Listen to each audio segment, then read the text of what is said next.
ज्ञान के जिस सूर्य ने आलोक इस जग में किया, ऐसे तपोनिधि संत को शत शत नमन सबने किया। शत शत नमन सबने किया, शत शत नमन सबने किया।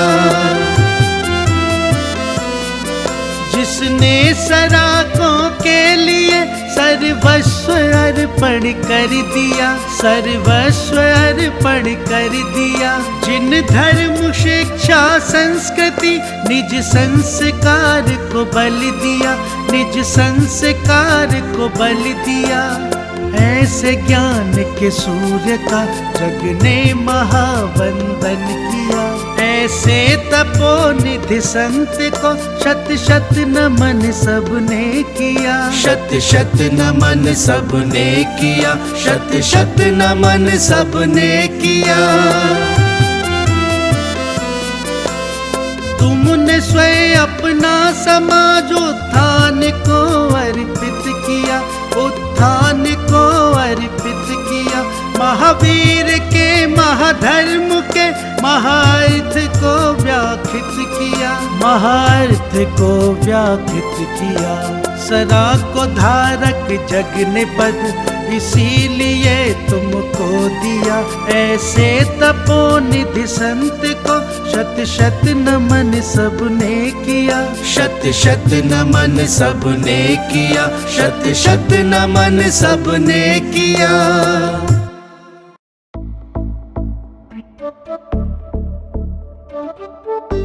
इस कार्यक्रम के पुण्यार्चक हैं श्रीमती अनीता, श्री कैलाश चंद जैन, मानव, प्रिया, अबीर, विहान, रिवन जैन, रोजिन, सोनम, तराशा, मायशा। पता ज्ञान कुटीर, KE 63, कावेरी कुंज, कमला नगर, आगरा। श्री रूपेश कुमार जैन, श्रीमती नीलम जैन, चांदीवाले। पुत्री कुमारी गुनगुन जैन, ज्ञान निकेतन E 433, कमला नगर, आगरा, उत्तर प्रदेश।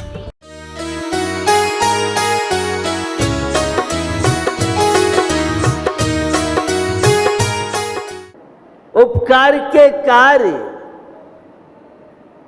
आत्मिक गुणों का चिंतन मनन, यह मन के बोझा को दूर करने के लिए माध्यम बन सकते हैं। तो दुर्लभ मनुष्य पर्याय हमें प्राप्त हुई है, तो शांति की ओर कदम। इस धर्म की महिमा को समझिए। धार्मिक विचार आपके हैं तो टेंशन कम आपको रहेगा, और धार्मिक विचारों से शून्य आप तो आपके जीवन में आकुलता, व्याकुलता, समस्याएं रहेंगी। विकारों के गुण से यह जीवन खोखला हो जाता है। अधर्म, यह वासना, ये पाप कार्य, ये दुर्भावना, ये ईर्षा, छल, कपट, जितने भी गंदे विचार हैं, जितने भी अशुभोपयोग की चीजें हैं, भैया यह विकारों को बढ़ाने के कारण जीवन में शांति से दूरी बढ़ाते जाते हैं। इसलिए अमूल्य जीवन मिला है। तो यह धर्म विकारों के गुण को दूर करने के लिए माध्यम कारण बन सकता है। गन्नों की गांठ जिस प्रकार नीरस होती है, वैसे ही जीवन में अधर्म है, पाप है, व्यसन है, दुराचार है, ये जीवन रूपी गांठ को नीरस बना देते। 10 दिन में आप देख रहे थे, बालक, युवा, वृद्ध, हर व्यक्ति में उत्साह था। उपवास करने का उत्साह था, तो पूजन करने का उत्साह था, तो परमात्मा की भक्ति करने का उत्साह था। 10 दिन कैसे निकल गए पता ही नहीं पड़ा। इस बार तो मौसम ने बहुत साथ दिया उपवास वालों को। श्रावण तो सूखा चला गया, लेकिन दशलक्षण पर्व में इस इलाके में तो प्राय कर पानी बरसने से मौसम ने बहुत साथ दिया। साथ क्यों नहीं देता? तप की भावना, संयम की भावना, यह जीवन की उन्नति में बहुत बड़ा माध्यम कार्य बनती है। सद्विचार ये शांति का बहुत बड़ा फार्मूला है। असद विचार ये अशांति का बहुत बड़ा निमित्त बनता है। तो भैया, गन्नों की गांठ नीरस होती है तो धर्म की गांठ, धार्मिक जीवन सरसता जीवन में लाता है। एक जीवन की चर्चा से चर्चा को आगे बढ़ाऊं। श्री राम और लक्ष्मण से प्राय कर लोग परिचित हैं, और श्री राम का जीवन आदर्श में जीवन रहा। वे सदगस्त थे, समर्पण था उनका भारतीय संस्कृति के प्रति। श्री राम को वनवास हुआ तो लक्ष्मण ने महलों का आनंद नहीं लिया। लक्ष्मण श्री राम के साथ जंगल में रहे।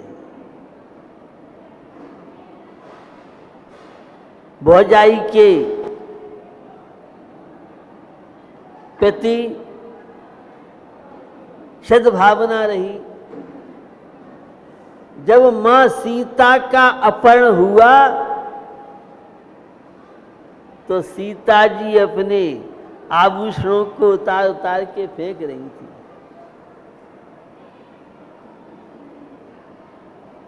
जटायु पक्षी ने बड़े प्रयास किए, लेकिन पक्षी था वो। श्री राम सीता की खोज में निकले। क्या हुआ? उन्हें रास्ते में सीता जी के गले का हार मिला, और आगे बढ़े तो कुंडल मिले, तो कहीं बाजूबंद। आगे बढ़ते गए। श्री राम ने लक्ष्मण से पूछा, भैया देखना, ये हार क्या सीता जी के गले का है?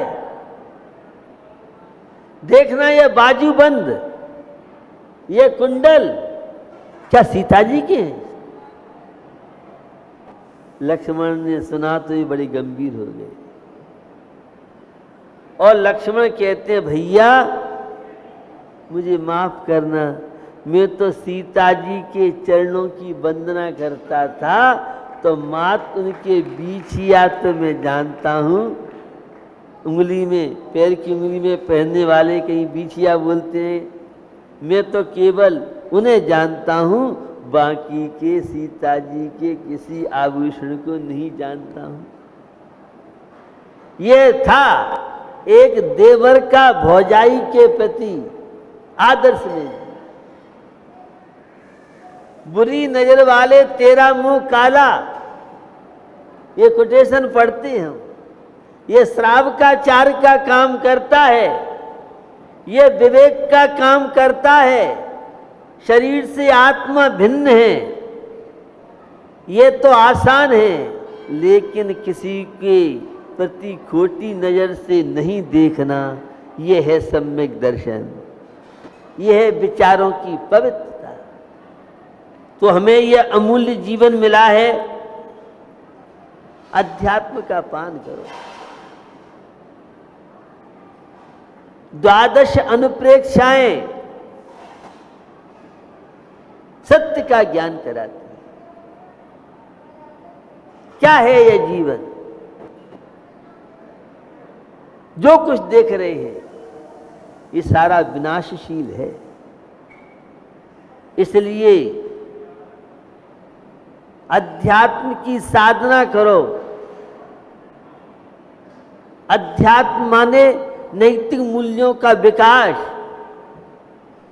अध्यात्म माने स्व में रमण, अध्यात्म माने गलत कार्यों से बचना, अध्यात्म माने अपने चैतन्य के प्रति जागरूकता, अध्यात्म माने हित के कार्यों में प्रवृत्ति करना और अहित के कार्यों से बचना।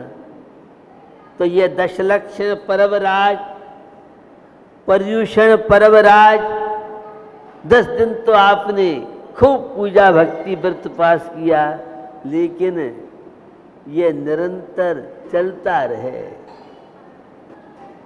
कुछ न कुछ तो जीवन में नियम संयम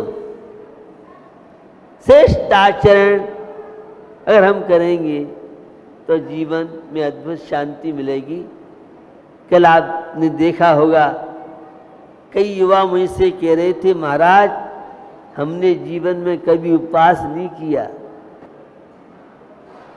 हमें कभी विश्वास नहीं था कि हम उपवास कर सकते हैं, लेकिन हिम्मत की। बड़ा अच्छा लग रहा है। एक युवा कह रहा था, मैंने कभी अपने जीवन में अन्न नहीं छोड़ा, पहली बार मैंने अन्न छोड़ा है। बड़ा आनंद की अनुभूति हुई, बड़ी शांति की अनुभूति हुई। तो यह त्याग की भावना,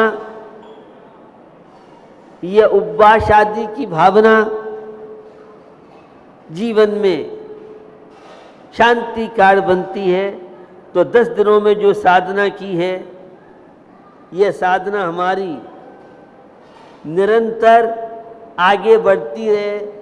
हम भी लक्ष्मण जैसा आदर्श जीवन में अपनाएं और अपनी समीचीन दृष्टि से स्वयं को निहारें।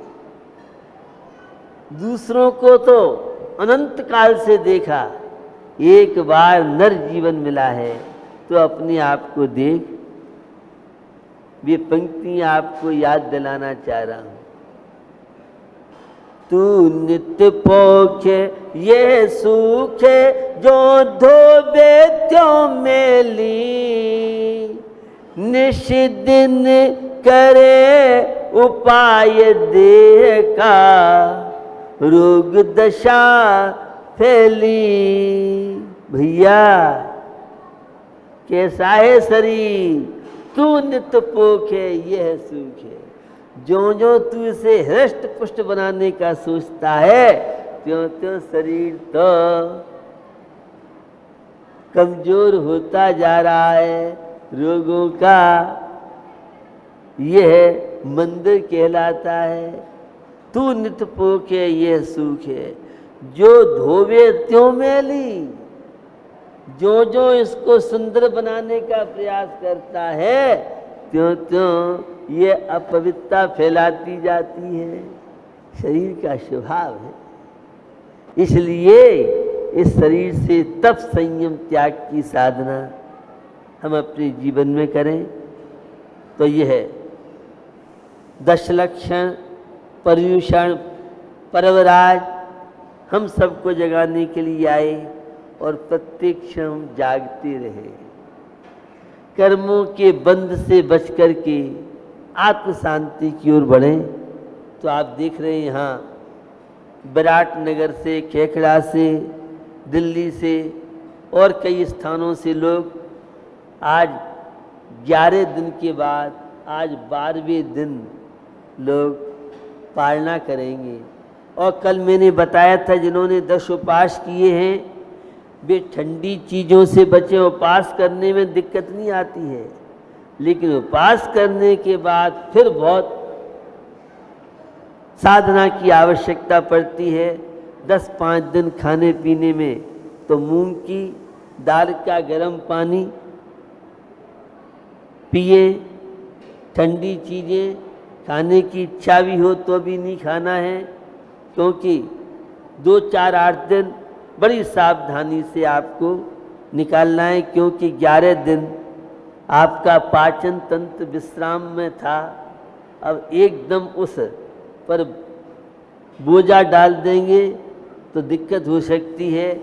तो बहुत सावधानी से, खेकड़ा से भी माँ और बेटे आए हैं और बालक तो छोटा ही है, 12-14 वर्ष का शायद होगा, और वह भी 10 उपवास उसने 11 की हैबिट पड़ी है, तो 11 उपवास उसने किए अपनी माँ के साथ। ये माँ के पिता के संस्कारों का बड़ा प्रभाव पड़ता है। तो निश्चित हमें ये जो परंपराएं हैं ये बड़ी महत्वपूर्ण है। हमारे यहाँ अनंत चौदस की परंपरा है, जितने मुजफ्फरनगर में मंदिर हैं सारे मंदिरों में सामग्री पहुंचाते हैं और मंदिर के दर्शन करते हैं लोग इस बहाने से। 15, 16, 14 जो भी जितने मंदिर हैं, तो ये बहुत अच्छी परंपरा है। कई जगह अभिषेक होता है, एक एक मंदिर में पूरा शहर उमड़ता है, कहीं काल होता है। तो ये जो प्रथाएं हैं दशलक्ष्य पर्व में नियम संयम व्रत उपवास की, इस बहाने से कितने अधार्मिक लोग तो दशलक्ष्य पर्व में कुछ न कुछ यादगार रखें, कोई न कोई नियम जरूर लें। जो मंदिर नहीं जाते हो 12 महीने मंदिर जाएं, जो मंदिर जाते हैं तो रात्रि का भोजन छोड़ें, जो रात में नहीं खाते हैं वे पूजा अभिषेक रोज नहीं तो सप्ताह में 1 दिन 2 दिन जितना बन सके, जो फास्ट फूड आदि खाते हैं वे इस फास्ट फूड से भी बचें। पूरा त्याग नहीं कर सकते हैं तो महीने में 1 दिन लें। जो होटल में जाते हैं तो होटल में बिल्कुल नहीं जाएं, और नहीं बनता है बहुत मजबूरी है तो महीने में कुछ दिन की छूट रख लें। प्याज लहसुन नहीं खाएंगे, पत्ता गोभी नहीं खाएंगे, गुस्सा नहीं करेंगे, गाली नहीं देंगे, जो भी जिससे बने तो कुछ न कुछ संकल्प आप 10 लक्ष्य पर्व में लें और 10 लक्ष्य पर्वों की यादगार रखें। इसी भावना के साथ अपन विराम ले रहे हैं अहिंसा विश्व धर्म की। बंधो, रहसार ग्रंथ के इस स्वाध्याय के प्रसंग में नैतिक और मानवीय मूल्यों की महत्ता जहां बताई जा रही है, वहीं संबर और निर्जरा के लिए श्रावक धर्म और मुनि धर्म के द्वारा शांति का कैरियर, परमात्मा बनने के कैरियर की चर्चा की है। कल चर्चा चली थी धर्मादा निर्माल्य,